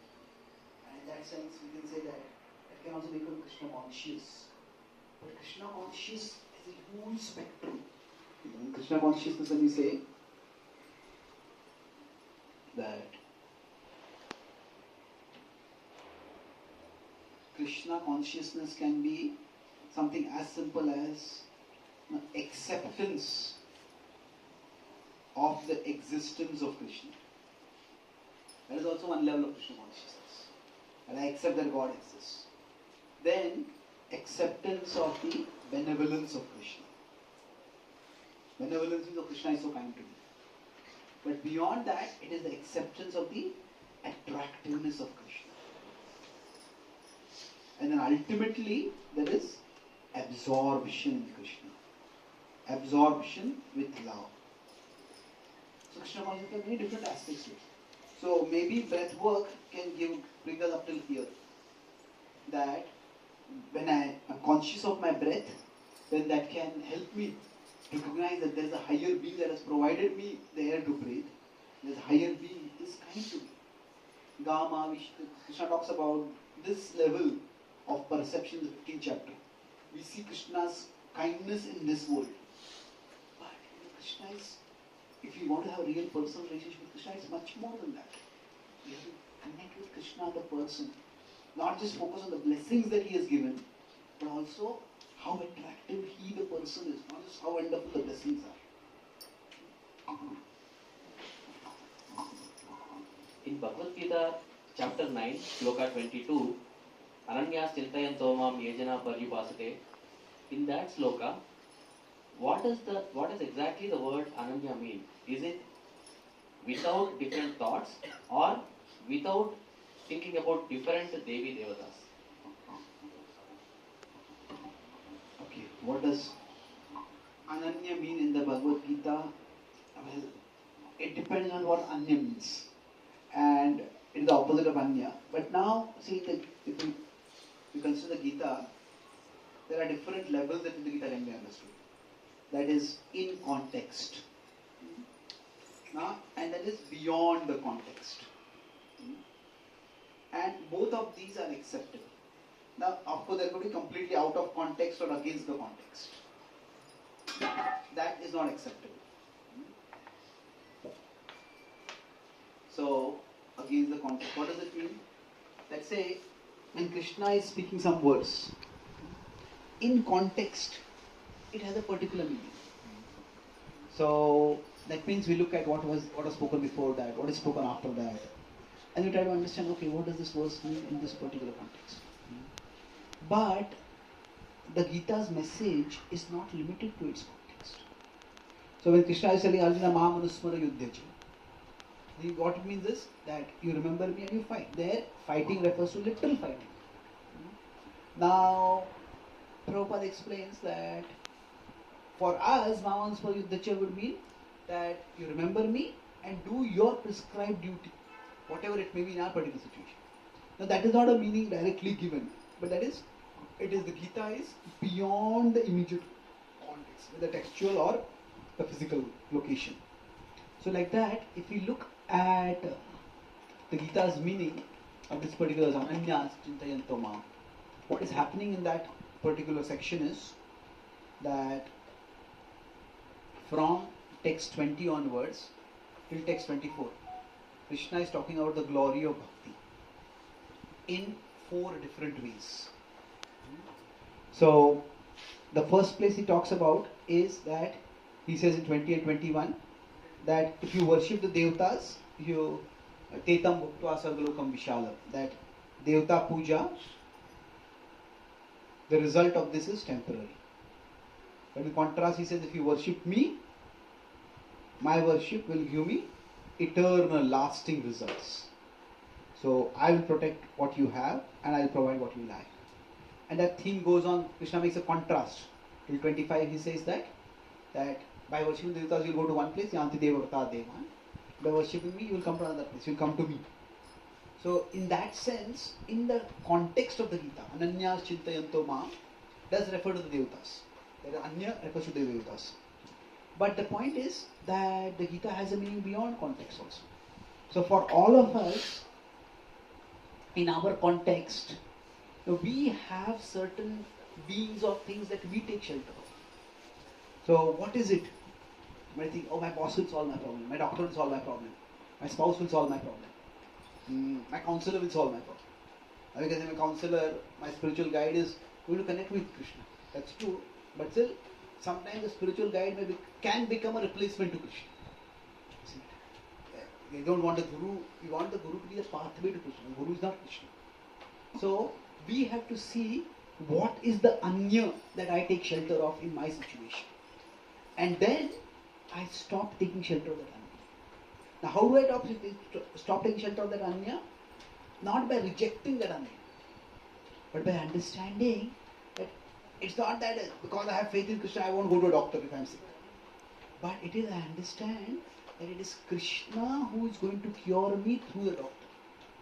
That before this 990, there is a whole series of verses where it says that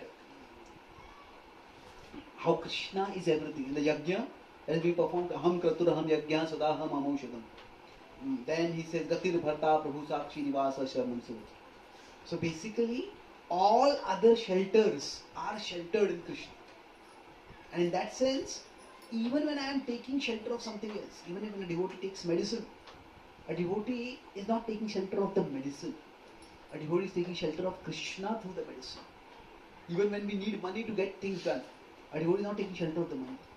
Devotee is seeing this money as a blessing of Krishna and we are taking shelter of Krishna through that. So Ananya means at one level we don't seek anything other than Krishna. But another level means we stop seeing that there is anything other than Krishna. They're two different things. This is Krishna and this is a Devata. I don't go to the Devata, I'll go only to Krishna.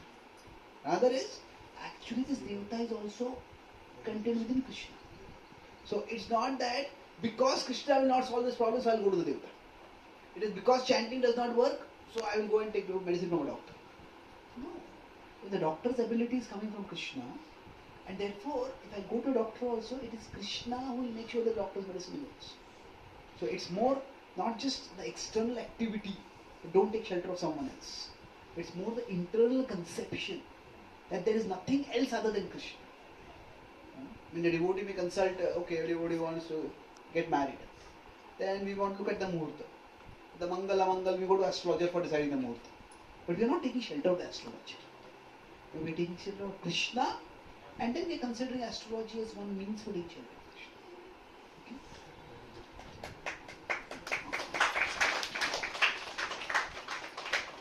In the interest of time, I have one question for the devotees. So many of the devotees, Prabhuji, it's a very famous question. So in the families, either only one of the spouses is able to come into Krishna consciousness. For example, either wife comes or husband comes, but they are finding it difficult to pull the other one. And they are trying it since some years, but it is not happening so easily. So how can we actually take that inspiration? How can we get the other spouse also into the satsangs?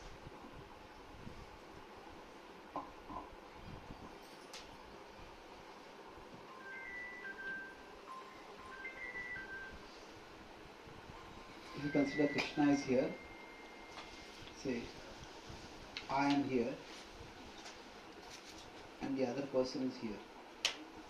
So, we have our relationship with Krishna. This is one. We have our relationship with the other person. That is two.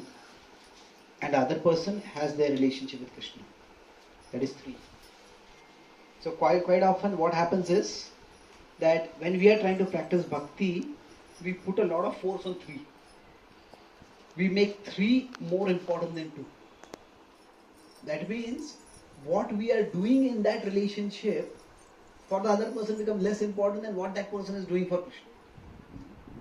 So when that happens, when 3 becomes more important, 2 important, then what happens is, then 2 becomes a little stretched. See, in any relationship, that I am doing something for you, and then you do something for me. That's natural reciprocation. I was staying at one devotee's home, and then the Mataji was telling that my daughter is young and she is not practicing bhakti. And she had come to bhakti about 2-3 years ago, very enthusiastic devotee. And then her daughter was a teenager, so I was talking with her, and then she said that she also had an interest in English literature. So we started talking about English literature, and from there, the story, the bridges broke a little bit. That she was very formal. But then she said, since my mother has started practicing bhakti, I can see she is very happy, and I'm happy for her. But I feel as if I have to compete with Krishna for my mother's time now. That I feel my mother is no longer available for me. So what is happening is that mother was anxious that she connect with Krishna, that 3 is there. But what is happening was the 2 was going down. That what we are expected to do in that relationship, now we cannot do all the things that we might be doing before, but still something is important for the other person, we should be doing that. So what happens is if we overemphasize, if we focus or fixate on the 1, on 3, then what happens is 2 becomes strained. Because what is happening is, we are expecting more from the other person, but we are doing less for the other person. Now you chant, you do this. But in the past, we used to spend time together. No, I have to go to the temple, I have to do this, I have to do that. So it becomes that 2 becomes strained. And then when 2 becomes strained, then 1 becomes distracted. Because if in our family, say, if the relationship within our family is a little bitter, a little tense, we sit down for chanting. We can't really focus very good on chanting. So this is a completely wrong priority. This is the kind of priority that will destroy the relationship. So it is, we focus on 1. 1 is our sadhana. We make sure that we have time for 1, and then after that 2 is our seva. Irrespective of what that person does or does not do, we make sure that we play our part in that relationship. That means that from the other person's perspective, they should feel that this practicing bhakti is making me a better husband, a better wife, a better parent, a better human being. That's what they are going to see. And then the 3 has to be our Sharanagati. Krishna, it is you who can bring this person. If we push them too much, what happens is, we are pushing them, but are we pushing them toward Krishna or pushing them away from Krishna? Isn't it? So, this does not mean that we don't try, but we have to get our priorities right. So, when we try to overemphasize 3, and then most of our interactions between them at the level of 2 are, why don't you come to the temple, why don't you do this, you're not done this, you're not done that. It just makes the relationship very, very strained, sometimes even bitter. So just do whatever is required in that relationship of 2, and then the 3 will work in its own way. And another thing we can do is, we need to understand that sometimes the other person may connect with Krishna, but maybe not through me. That means sometimes we may need to bring them in an environment where they find like-minded people. And then maybe they can do certain things in that like-minded association. They may not want to do sadhana, but they might do some seva. They might not want to do one kind of seva. Maybe they don't want to come to the temple and serve prasadam, but maybe they will sponsor prasadam. We have to be a little more creative. So sometimes what happens is, their relationship with Krishna, that it is like, we may not be the person who brings Krishna to them. They may come to Krishna through someone else. And then finding out who is in a similar situation the way they are, with whom they can relate, and then providing that kind of facility for them, can be very helpful. So this can be a whole session in itself, but it's an important session. Maybe we'll talk about this in future sometimes. But it is that we need to find out, rather than thinking that, okay, this person is in Maya and I have to bring them to Krishna. You have to see that actually, yes, they may not have a relationship with Krishna right now, but Krishna has a relationship with them right now. So Krishna is there, the Paramatma in their heart also. And therefore, I need to see how can I understand where they are at. It is Krishna who has brought them to this particular point. It is Krishna has brought me to Krishna consciousness. It is Krishna who has also brought me into this particular relationship. And Krishna is guiding everyone. Ishvara sarva bhutanam uddeshya anutishthati. Krishna is in everyone's heart. So we try to see where that person is in their particular journey. And based on that, we try to connect. That, okay, this is the person's understanding right now. This is the person's interest right now. So how can I help them take a step forward? And maybe sometimes the way we help them take a step forward is that we take a step back. And then we let somebody else guide. Like when I was introduced to Bhakti, I was very eager to share with all my family members. So I had asked one sannyasi, how do I bring my father to Bhakti? So he replied, by letting anyone except you reach to your father. It is that there is a particular hierarchical kind of relationship with father and child. So I found that actually when I was pushing my father, I was only pushing him away. But then when I just took a step back, I connected him with the local temple. I gave him a contact of a couple of devotees. Those devotees contacted him. Then what happened is he slowly started taking up Bhakti at his own pace. So it takes time, but it happens. So I think sometimes to get others to take a step forward, we need to take a step back.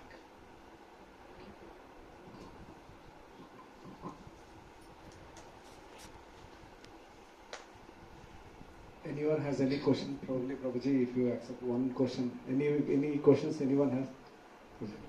Prabhuji, is it okay? One last question. You give an example like iPhone 16. Whenever our desires fulfill, it will keep on upgrading. Okay, after 5 days or 6 days or 1 month, 2 months, will not value that. Okay, similarly, even if we have I have parents, I lost them. Whenever I have we never show that much interest on them or something. But whenever we lose, we'll know the value. Likewise, when we attend, we came from Krishna only, right? See, because we did something and we came back. Again, we want to go back to Krishna. This chain is ever ending, or again after going back, again we want to.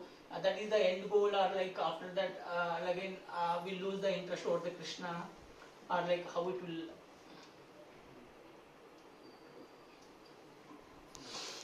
So, is it that when we have something we won't value it, so even when we go back to Krishna we will start devaluing him? Well, the free will is always there. Krishna never takes away the free will. And that means the capacity to turn away from Krishna will always be there within us. But there's a difference between the capacity and the tendency. Capacity is that I can do it. Tendency is that I am likely to do it. So right now all of you are sitting. Each one of you has the capacity. They suddenly turn at the person sitting next to you and slap them in the face. Every one of you has the capacity to do that. But do any of you have the tendency to do that? I hope not. Most likely no. If anybody is coming for a satsang like this, they don't have that kind of tendency. So the capacity is never taken away because we always have free will. So we can turn from Krishna anytime. But the tendency, there are three things. Baldev Vidyabhushan in the Vedanta Sutra commentary Govinda Bhashya talks about it. He says first is that we have got the experience ourselves. When we turned away from Krishna previously, at that time we didn't have the experience of the ultimate. What was the consequence? How disturbing, how degrading, how distressing it is. They say experience is the best teacher. So we have the experience. We have the experience of how dreadful turning away from Krishna can be.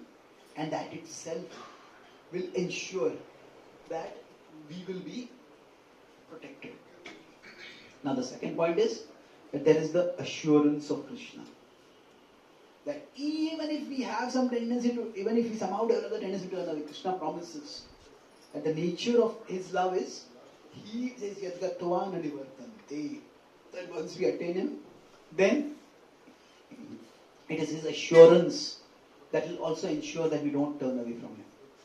And the last point is that there is the world of transcendence. That means in this world we may turn away from Krishna because there is Maya over here. So even if we feel Krishna consciousness is wonderful right now also, but sometimes Maya tempts us. But in that world it's transcendental to Maya. There is no Maya over there. So there is nothing to actually pull us away from Krishna. So the three things. We ourselves know how dangerous it is. Krishna himself is taking responsibility that we won't turn away. And there is no other force that is turning us away from Krishna. So in that sense, the Jiva, Jagat and Jagdish, these are three realities. So the Jiva has the experience because of Krishna won't turn away. The Jagdish, the Lord, is giving the assurance that it won't happen. And the Jagat, the Maya that is there in this world, that is not there in that world. So in that sense, it is extremely unlikely to ever happen. Like once we turn back to Krishna and attain Krishna's abode, then we won't turn away from him. Thank you very much. Srimad Bhagavad Gita ki Jai. Srila Prabhupada ki Jai. Krishna Bhagwan ki Jai. Jai Gaur Premanande. Hari Hari Bol.